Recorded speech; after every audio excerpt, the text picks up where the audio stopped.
దేవునికి స్తోత్రం. ఈరోజు మన లేఖన భాగము యోహాను సువార్త 21వ అధ్యాయము 4వ వచనం. సూర్యోదయమవుతుండగా యేసు ధరిని నిలిచెను, అయితే ఆయన యేసు అని శిష్యులు గుర్తుపట్టలేదు. ఆమేన్. దేవునికి స్తోత్రం. హల్లెలూయా. మన ప్రభువును రక్షకుడైనటువంటి యేసు క్రీస్తు నామములో మీ అందరికీ హృదయపూర్వకమైనటువంటి వందనాలు తెలియజేస్తున్నాను. మిమ్మల్ని ఈ ఆయన హెచ్చవలసి ఉన్నది అనేటువంటి అనుదిన ఆధ్యాత్మిక కార్యక్రమ వీక్షకులైన మిమ్మల్ని నా ఆత్మీయ బంధువులుగా భావించుకొని మీతో ఆత్మ సంబంధంగా ముచ్చటించడానికి, మాట్లాడడానికి ప్రభువు కృపను బట్టి నేను ఇష్టపడుతున్నాను. ప్రతి దినము ఇలా మీ ముందు రావడానికి ప్రభువు నాకు ఇచ్చిన మంచి అవకాశాన్ని బట్టి నేను దేవుని స్తుతిస్తున్నాను. ఇలాగా ప్రభు చిత్తమైతే ఈ కార్యక్రమం ఇంకా ఎంతకాలం కొనసాగుతుందో నాకైతే తెలియదు, కానీ నా ఆశ ప్రభువు రాకడ వరకు ఈ కార్యక్రమాలు ఇలాగా ప్రసారం చేయబడాలి అని. దేవుని రాకడ వరకు అనగా క్రీస్తు యొక్క రెండవ రాకడ వరకు ఏ పరిచర్య కూడా ఆగిపోవడానికి వీలేదు. అది టీవీ మినిస్ట్రీ అయినా, ఇంటర్నెట్ మినిస్ట్రీ అయినా, లేకపోతే ట్రాక్ట్ మినిస్ట్రీ అయినా, లేకపోతే ఇంకా వేరే ఏ మినిస్ట్రీ అయినా కానీ ఆగిపోవడానికి వీలేదు. అది సాగిపోతూనే ఉండాలి. దేవుని స్తోత్రం. ఈ సమయంలో మనం దేవుని వాక్యాన్ని ధ్యానించుకుందాం. యోహాను సువార్త 21వ అధ్యాయము 4వ వచనము ఆధారంగా చేసుకొని మనం దేవుని మాటలు మనం ఆలోచిద్దాం. గత ఎపిసోడ్లో అనగా యోహాను సువార్త 21వ అధ్యాయము 3వ వచనం ఆధారంగా మనం కొన్ని విషయాలు మాట్లాడుకున్నాం. ఫలించని ప్రయాణాలు అనే దాని గురించి మాట్లాడుకున్నాం. ఈ దినము మన మూలవాక్యము యోహాను సువార్త 21వ అధ్యాయము 4వ వచనం. సూర్యోదయం అవుచుండగా యేసు ధరిని నిలిచెను. యేసు ధరిని నిలిచెను. అయితే ఆయన యేసు అని శిష్యులు గుర్తుపట్టలేదు. దేవునికి స్తోత్రం. నేను చదువుతాను. But when the day was now dawning, Jesus stood on the shore. However, the disciple did not realize that it was Jesus. యేసును గుర్తుపట్టకపోవడం ఎంత విచారకరం. కొన్ని దినాల క్రితం లేకపోతే సేవ ఆరంభంలో యేసు ప్రభుతో పాటు వారు దోణి ఎక్కి ప్రయాణిస్తున్నప్పుడు, దోణి మీదకి అలలు వస్తున్నప్పుడు, దోణి మునిగిపోయే పరిస్థితి ఏర్పడినప్పుడు కాస్త అలసిపోయి విశ్రాంతి తీసుకున్నట్టు యేసు ప్రభు వీళ్ళ అరుపులకి, కేకలకి, ఆర్తనాదాలకి మెలకు వచ్చిన వాడై లేచి గాలిని, సముద్రాన్ని గద్దించాడు. దాన్ని విని లేకపోతే దాన్ని చూసి ఎంత గద్దించినా కానీ సముద్రం అలాగే ఉంది అని కాదు, కానీ ప్రశాంతత ఏర్పడింది. దానిని బట్టి వాళ్ళు అనుకున్నారు, ఏంటిదంతా? ఈయన ఎవరు? ఈయన మాటకి గాలి లోబడుతుందే, సముద్రం లోబడుతుందే, అలలు లోబడుతున్నాయే, సముద్రం అంతా లోబడుతుందే. ఎంత పెద్ద సముద్రాన్ని కూడా ఒక తన పెంపుడు కుక్కలాగా భావించేసి కూర్చో, సిట్ అంటే సిట్, అయితే సైలెంట్ అంటే సైలెంట్ అన్నట్టు చేశాడే. He is something great, he is something different అనుకున్నారు. ఈయన ఎవరో, ఆయన ఎవరో తెలియకుండా, సరైన అవగాహన లేకుండా ఆయన్ని వెంబడించి తర్వాత ఆయన ఎవరో నాకు తెలియదని చెప్పినటువంటి వ్యక్తిని కూడా మనం సువార్తల్లో చూస్తున్నాం. దేవుని స్తోత్రం. మన టైటిల్ కడలి తీరాన క్రీస్తు. కడలి అంటే సముద్రం, సముద్ర తీరాన క్రీస్తు. ఏం చేస్తున్నాడు సముద్ర తీరాన? ఇక్కడ రాయబడింది, సూర్యోదయం అవుతుండగా యేసు ధరిని నిలిచెను. సూర్యోదయం అవుతుండగా ఆయన ధరిని నిలిచాడు. అనగా 8 రోజుల తర్వాత, అనగా 9వ రోజు రెండవ ప్రత్యక్షత అనుగ్రహించబడింది. అటు తరువాత అని 21వ అధ్యాయము 1వ వచనంలో రాయబడింది. ఆఫ్టర్ దీస్ థింగ్స్ అనగా అనేకమైన సూచక్రియలు జరిగిన తర్వాత 9 రోజుల్లోనే అనేకమైన సూచక్రియలు జరిగాయి. 9 రోజుల్లోనే అనేకమైన సూచక్రియలు జరిగితే మిగిలిన 31 దినాల్లో ఎన్ని సూచక్రియలు జరిగి ఉంటే ఆలోచించుకోండి. యేసు ప్రభు యొక్క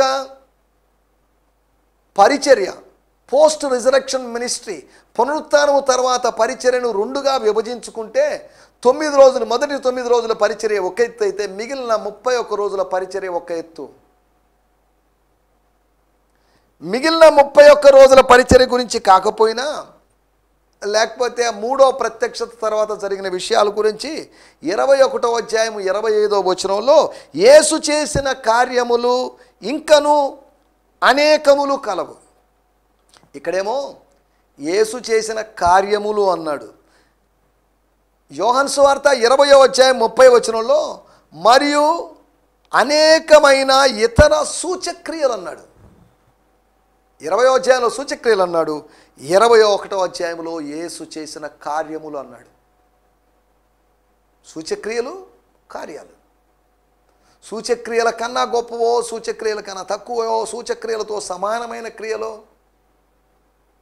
కేవలం సూచక్రియలని మాత్రమే కాకుండా, కేవలం అద్భుతాలని కాకుండా, కేవలం రోగులని హీలింగ్స్ అని కాకుండా, కేవలం దెయ్యాలను వెళ్ళగొట్టడం అని కాకుండా, తన పునరుత్థానపు శక్తిని తను పునరుత్థానుడు అని నిరూపించడానికి జరిగే ప్రయత్నాలన్నీ ఈ కార్యాల లెక్కలోకి వస్తాయి. దేవుని స్తోత్రం.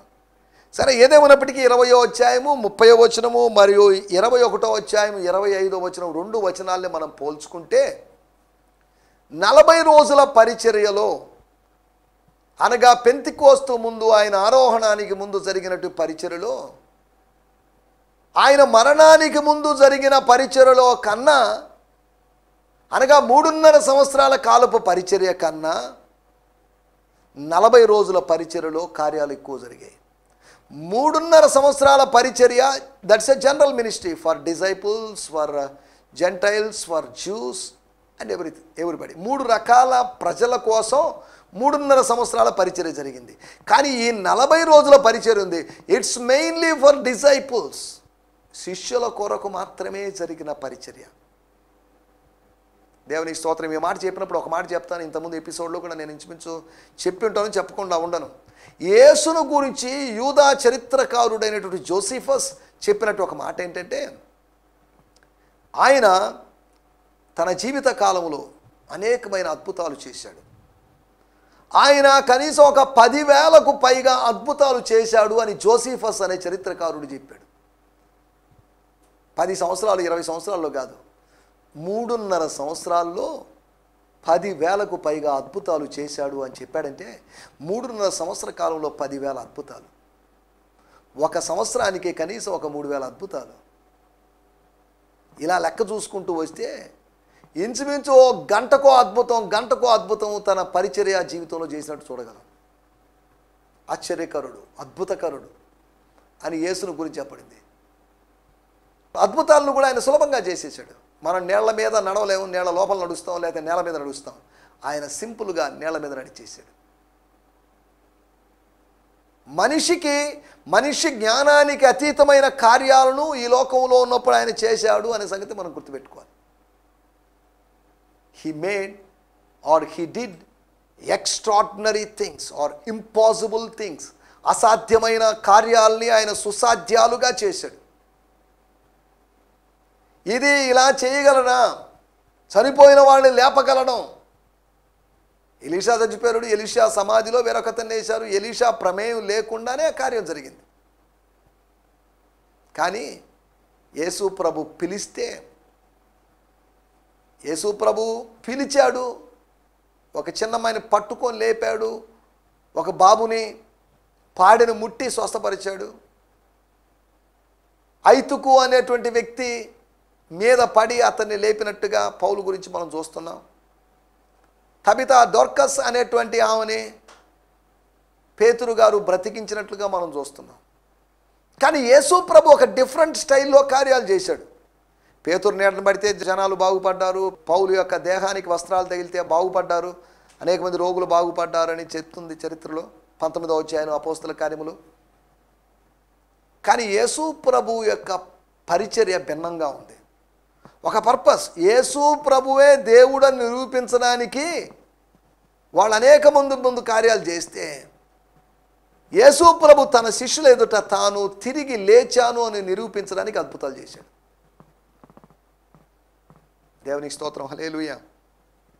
సరే, ఏదేమైనప్పటికీ మనం వీటన్నిటిలోంచి బయటకు వచ్చేసి మన మూల వాక్యం నుంచి కడలి తీరాన క్రీస్తు, కడలి తీరాన ఉన్నటువంటి క్రీస్తు యొక్క గొప్పతనాన్ని గురించి మనం ఆలోచిద్దాం.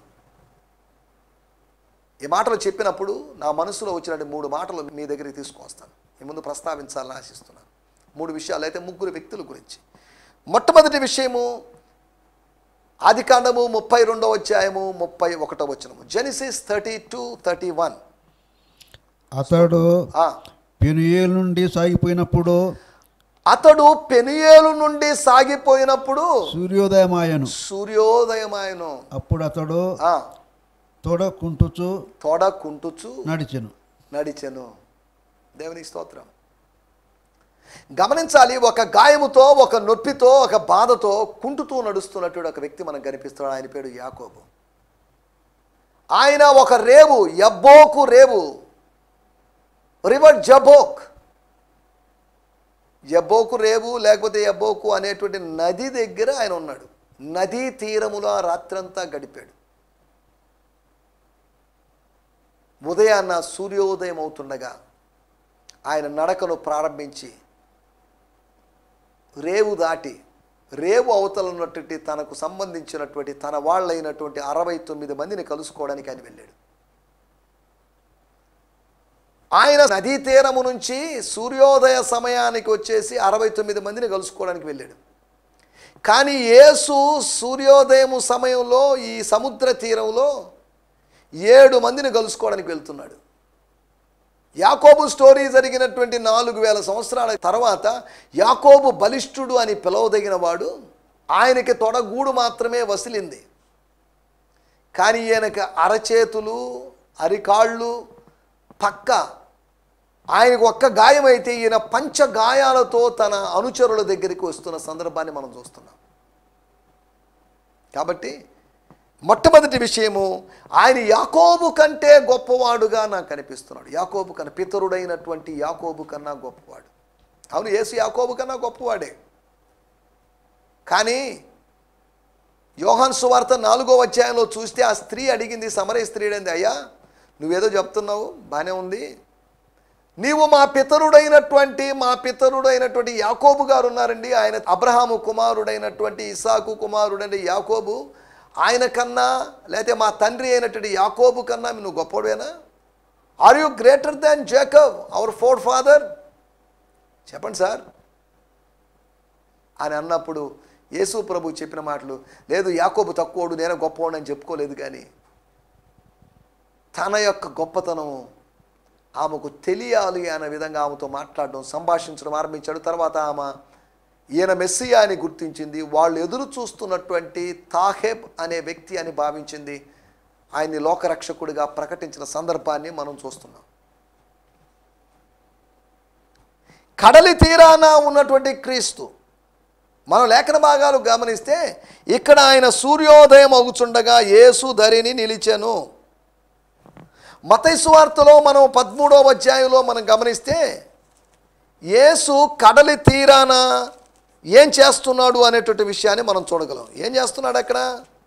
యేసు ప్రభు కడలితో సంబంధాన్ని, సముద్రంతో సంబంధాన్ని కలిగి ఉన్నాడు. నేను చదువుతున్నాను అన్నమాట.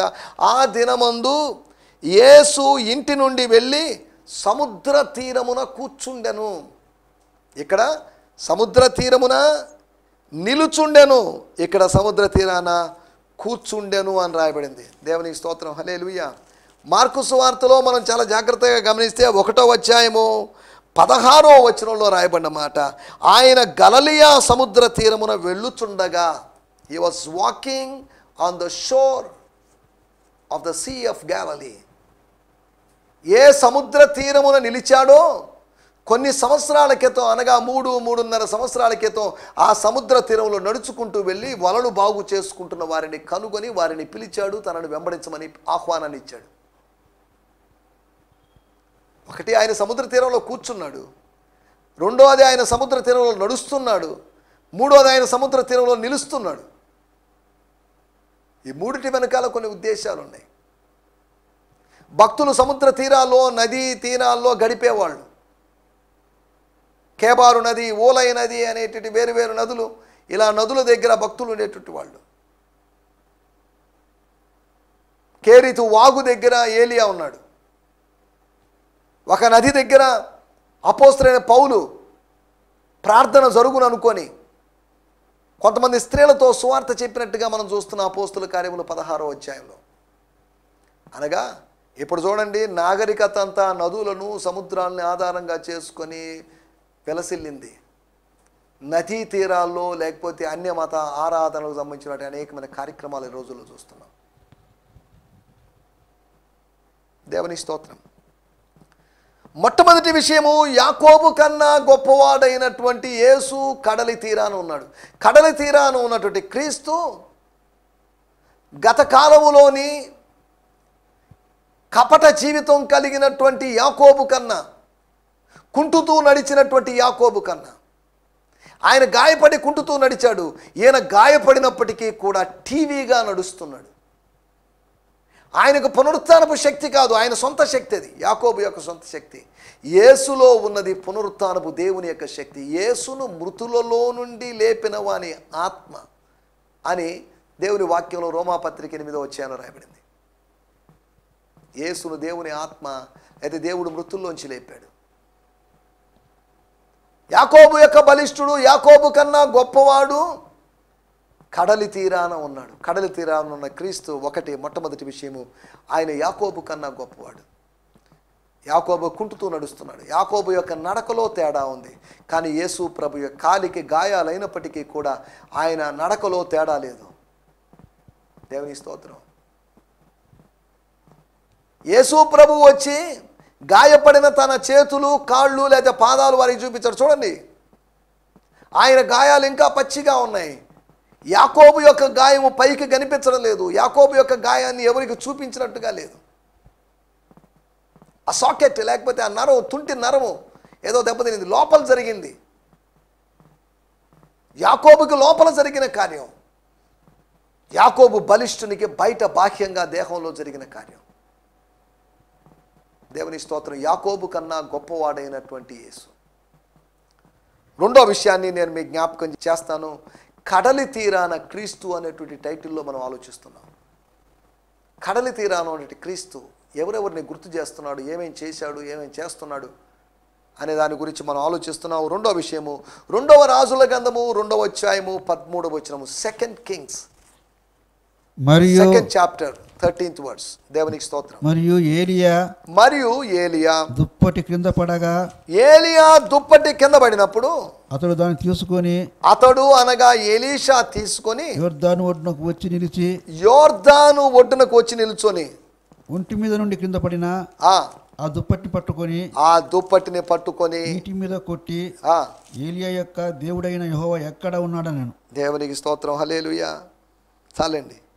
మరియు ఏలియా దుప్పటి కింద పడగా, ఏలియా కప్పుకున్నటువంటి 1 రాజుల గ్రంథములో 19వ అధ్యాయంలో తాను కప్పుకున్నటువంటి దుప్పటి పొలం పని చేయిస్తున్నటువంటి ఎలీషా మీద కప్పిరా, ఫాలో మీ అని పిలుపునిచ్చినటువంటి గురువు గారి దుప్పటి కింద పడ్డప్పుడు, గురువు గారి దుప్పటి కింద పడాలని ఆశించాడు.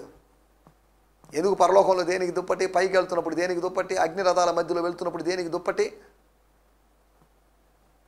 ఆయన అభిషేకానికి గుర్తుగా ఉన్నటువంటి ఆ మ్యాంటిల్ తన మీద పడాలి అని ఆశిస్తూ కింద పడగా, పడితే పడిందని అనుకోలేదు. అతడు దాన్ని తీసుకొని యోర్దాను ఒడ్డునకు వచ్చి నిలిచాడు. ఎలీషా యోర్దాను ఒడ్డున ఉన్నాడు.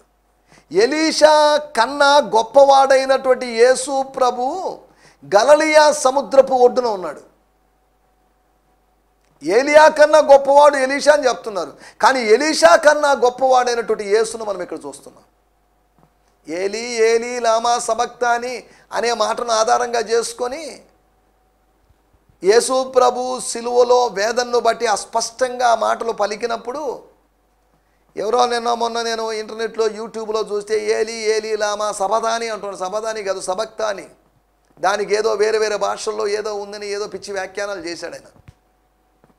ఆనాటి ప్రజలే, అప్పుడున్నట్టు రోమా సైనికులే అపార్థం చేసుకొని ఇతడు ఏలియాని పిలుస్తున్నాడు.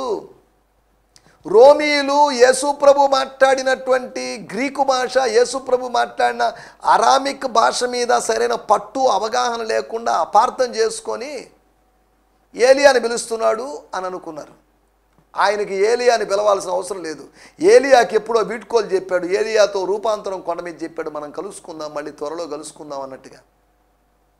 ఏలియా సహాయము యేసుకు అవసరం లేదు, ఎలీషా సహాయము యేసుకు అవసరం లేదు. పితరులతో నిద్రించిన వారితో, లేకపోతే పితరులతో విశ్రమించిన వారితో లేదా పాత నిబంధన భక్తులతో ఆయనకు అవసరత లేదు. ఇక్కడ రాయబడిన మాటలు, మరియు ఏలియా దుప్పటి కింద పడగా అతడు దాన్ని తీసుకొని యోర్దాను ఒడ్డుకి నిలిచి ఒంటి మీద నుండి కింద పడిన దుప్పటి పట్టుకొని నీటి మీద కొట్టి, దేవునికి స్తోత్రం, ఆ దుప్పటితో నీటిని కొట్టగా, దేవునికి స్తోత్రం, అది ఇటు అటు విడిపోయినందున ఎలీషా అవతలి ఒడ్డునకు నడిచిపోయాను. ఎదురుగా వచ్చినటువంటి యోర్దాను ఈది దాటకుండా,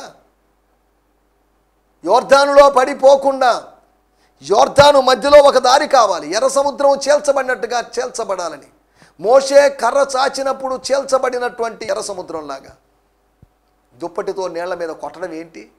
దానికి ముందు గురువు గారు చేసినటువంటి ఆ మెథడ్ని ఫాలో అయ్యాడు. ఆత్మ సంబంధమైన నాయకుల యొక్క జీవన శైలిని మనం అనుకరించాలి, వారి యొక్క విశ్వాసాన్ని అనుసరించాలని దేవుని వాక్యంలో రాయబడింది. దేవునికి స్తోత్రం, హల్లెలూయా. ఈ రోజులో మనం దేన్ని అనుసరిస్తున్నాం? వాళ్ళ యొక్క లేకపోతే ఆత్మీయ నాయకుల యొక్క లోపాలు ఎత్తి చూపించడానికి, దాన్ని ప్రచారం చేయడానికి మాత్రం మనం రెడీగా ఉంటాం. వాళ్ళ యొక్క మంచి ఉదాహరణలు, మంచి మాదిరి ప్రకారం మనం నడవలేకపోవడం విచారకరం. దేవుని స్తోత్రం. మనం ఆలోచిస్తున్నటువంటి విషయాలు, ఒకటి, కడలి తీరాన ఉన్న క్రీస్తు యాకోబు కన్నా గొప్పవాడు. రెండవది, కడలి తీరాన ఉన్న క్రీస్తు ఎలీషా కన్నా గొప్పవాడు. మూడో విషయాన్ని కూడా మీకు జ్ఞాపకం చేస్తాను. మనకందరికీ తెలిసిన విషయమే. యోనా గ్రంథము 2వ అధ్యాయము 10వ వచనము. యోనా గ్రంథము 2వ అధ్యాయము 10వ వచనము మరియు 3వ అధ్యాయము 3వ వచనం చూస్తే మనకు కొన్ని విషయాలు అర్థమవుతాయి. అంతలో యెహోవా మత్స్యమునకు ఆజ్ఞ ఇయ్యగా, ఒక చేపకు ఆజ్ఞ ఇచ్చాడు. చేప లోబడింది. అది యోనాను నేల మీద కక్కివేసెను. యోనాను నేల మీద కక్కివేసింది. వద్దు, ఈ మనిషిని 3 రోజులు లోపల పెట్టుకున్నాను, పొట్టలో పెట్టుకున్నాను, ఇక అవసరం లేదని కక్కివేసింది. యెహోవా మత్స్యమునకు ఆజ్ఞ ఇవ్వగా, దేవుని ఆజ్ఞ వచ్చినప్పుడు ఆజ్ఞ ప్రకారం మింగింది. యెహోవా మత్స్యం ఒకటి యోనాను మింగవలని నియమించాడు. యోనాను మింగాలని యెహోవా నియమించి ఉన్నాడు. యెహోవా నియమించిన దాని ప్రకారం అలాగే చేసింది. యెహోవా మత్స్యమునకు ఆజ్ఞగా అది యోనాను నేల మీద కక్కివేసింది. ఒక మత్స్యము కడుపులో నుంచి, తిమింగళం కడుపులో నుంచి యోనా వచ్చినట్టుగా సమాధి గర్భంలోంచి యోనా కన్నా గొప్పవాడైనటువంటి యేసు ప్రభు వచ్చాడు. యోనా కన్నా గొప్పవాడు, మత్తయి సువార్త 12వ అధ్యాయంలో గొప్పవాడు ఇక్కడున్నాడని యేసు ప్రభు చెప్పాడు. దేవుని స్తోత్రం. ఈయన ఇప్పుడు ఒక కడలి తీరాన ఉన్నాడు. తిమింగళము భూభాగం మీదకి వచ్చి కక్కివేసిందని కాదు, ఆ నేల మీద కక్కివేసింది, అనగా సముద్ర తీరంలో కక్కేసింది. ఆ పెద్ద జీవి, పెద్ద మత్స్యం మరీ బయటికి ఒడ్డు దగ్గరికి వచ్చే అవకాశం లేదు. అతన్ని కక్కివేసింది, లోపల నుంచి బయటపడ్డాడు. సమాధి గర్భంలోంచి కక్కివేయబడినట్లుగా. మరణము ఆయన్ను బంధించి ఉంచుట అసాధ్యము. Death cannot with hold him. ఆయన పట్టుకోలేదు, ఆయన బంధించలేదు, ఆయన సంఖ్యలో బిగించలేరు. 3వ అధ్యాయం 3వ వచనం రాయబడింది. కాబట్టి యోనా లేచి, ఎక్కడి నుంచి లేచాడు? ప్రత్యక్షత వచ్చిన తర్వాత లేచి, కక్కబడిన తర్వాత వచ్చి లేచి, అనగా పునరుత్థానుడైన తర్వాత లేచి, 3 దినాల తర్వాత లేచి, అనగా 4వ దినము లేచి, మొదటిసారి మాట ధిక్కరించడం వలన, అవిధేయుడు కావడం వలన ఎన్నో దుష్ఫలితాలు అనుభవించినటువంటి యోనా ఇప్పుడు 4వ దినాన, ఆన్ ద 4th డే, దేవుని స్తోత్రం, ఆయన లేచాడు. లేచి ఏం చేశాడు? లేచి యెహోవా సెలవిచ్చిన ఆజ్ఞ ప్రకారము నినివే పట్టణమునకు పోయెను. 1వ అధ్యాయంలో పోలేకపోయాడు, 2వ అధ్యాయంలో పోతాను అని చెప్పాడు, 3వ అధ్యాయంలో పోయాడు. దేవుని స్తోత్రం, హల్లెలూయా. 1వ అధ్యాయంలో పోలేకపోయాడు, 2వ అధ్యాయంలో పోతాను అనుకున్నాడు, 3వ అధ్యాయంలో పోయాడు. దేవుని స్తోత్రం, హల్లెలూయా. దేవుని మాటకు నువ్వు లోబడాలి. ఇక దానికి అదెందుకు ఇదెందుకు అనే ప్రశ్న అడగకూడదు. ఎస్, నువ్వేం చెప్తే అది చేస్తాను. Your word is final. ఆటల్లో లేదా గేమ్స్ ఆడించేటప్పుడు అక్కడ చెప్తుంటారు, గురువులు చెప్తుంటారు, umpire's decision is final. Umpire ఏం చెప్తాడు అదే ఫైనల్, అంతవరకు ఆర్గ్యుమెంట్లు చేయొద్దండి అని చెప్తారు. అలాగే మన అంపైర్ అయినటువంటి జీసస్ క్రైస్ట్, ఈ జీవిత క్రీడకు అంపైర్ అయినటువంటి క్రీస్తు చెప్పిన మాట final. His decision is final. ఆయన చెప్పిన మాట వేదవాక్కు, దానికి తిరుగు ఉండకూడదు, అది ఫైనల్ అంతే. దేవునికి స్తోత్రం, హల్లెలూయా. యోనా కన్నా గొప్పవాడు. యోనా కక్కివేయబడి 1,20,000 మందికి తను సువార్త ప్రకటించాడు. ఆయన 3 దినముల ప్రయాణమంత విస్తారమైనటువంటి పట్టణాన్ని ఒక్క దినం మాత్రం సువార్త సేవ చేశాడు. కానీ యోనా కన్నా గొప్పవాడైన క్రీస్తు 40 దినాలు పరిచర్య చేశాడు. మృత్యు గర్భంలోంచి, సమాధి గర్భంలోంచి కక్కివేయబడిన, సమాధి అనేటువంటి మత్స్యము, సమాధిని మత్స్యంగా పోలుస్తున్నాం ఇక్కడ. కక్కివేయబడినటువంటి యోనా కన్నా గొప్పవాడైన యేసు యోనా 1 డే మినిస్ట్రీ చేస్తే, యోనా మినిస్ట్రీ 1 డే మినిస్ట్రీ, కానీ యోనా కన్నా గొప్పవాడైన క్రీస్తు మినిస్ట్రీ 40 డేస్ మినిస్ట్రీ. యోనా కన్నా 39 రోజులు అధికంగా పరిచర్య చేశాడు. పోస్ట్ రిజరెక్షన్ మినిస్ట్రీ అనగా పునరుత్థానంతో పరిచర్య. దేవునికి స్తోత్రం. నా మాటలు నేను ఇక్కడ ముగిస్తున్నాను. కడలి తీరాన ఉన్న క్రీస్తు సాధారణమైన వ్యక్తి కాదు. ఆయన పాత నిబంధనలోని భక్తులైనటువంటి యాకోబు కన్నా, ఎలీషా కన్నా, యోనా కన్నా గొప్పవాడు. ఈ ముగ్గురి కంటే మాత్రమే కాదు, ప్రతి భక్తుని కన్నా, ప్రతి వ్యక్తి కన్నా ఆయన గొప్పవాడు అని దేవుని వాక్యం చెప్పు. సొలొమోను కన్నా గొప్పవాడు, దేవాలయము కన్నా గొప్పవాడు ఇక్కడ ఉన్నాడు అని చెప్పబడిన మాటలు మనం లేఖనాల్లో చూస్తున్నాం. దయచేసి తల్లోంచండి, చిన్న ప్రార్థన చేసుకుందాం. పరిశుద్ధమైన మా దేవా, మీకు వందనం చేస్తున్నాం. సూర్యోదయం అవుతుండగా ఆయనగా నూతన దినములో ప్రభువా నూతన వాత్సల్యతను అనుగ్రహించడానికి నీ బిడల దగ్గరికి, లేకపోతే నీ శిష్యుల దగ్గర ప్రత్యక్షమయ్యావు. అందును బట్టి మీకు వందనం చేస్తున్నాం ప్రభువా. మీకు వందనం చెల్లిస్తున్నాం. నీవు యోనా కన్నా గొప్పవాడివని, నీవు యాకోబు కన్నా గొప్పవాడివని, నీవు ఎలీషా కన్నా గొప్పవాడివని మేము సత్యాలు తెలుసుకున్నాం. వాటిని బట్టి మీకు వందనం చేస్తున్నాం. ఇంత గొప్పవాడమని నిన్ను ఆరాధిస్తున్నావు, నిన్ను గణపరుస్తున్నావు. నీ గొప్పతనాన్ని ఎరిగి కూడా నిన్ను గణపరచకపోవడం, అది నాయన మూర్ఖత్వమే, తిరుగుబాటే అవుతుంది. కనుక ఈ సమయంలో మీ ఘనతను, గొప్పతనాన్ని, మీ శ్రేష్టతను అర్థం చేసుకొని, మీ సుపీరియారిటీని అర్థం చేసుకొని మిమ్మల్ని స్తుతిస్తున్నాం. మీరు వినిపించిన మాటల కొరకే మరొక పర్యాయం వందనాలు చెల్లిస్తూ యేసు నామములోనే ప్రార్థించడుగుతున్నాం తండ్రి, ఆమేన్. దేవునికి స్తోత్రం. మీ అందరికీ ప్రత్యేకమైన వందనాలు. ప్రభు చిత్తమైతే రేపటి ఎపిసోడ్లో కలుసుకుందాం. అప్పటి వరకు దేవుని కృప మిమ్మల్ని అద్భుతంగా నడిపించునుగాక. హల్లెలూయా. ఈ సందేశము మీకు ఆశీర్వాదకరంగా ఉందని నమ్ముచున్నాము.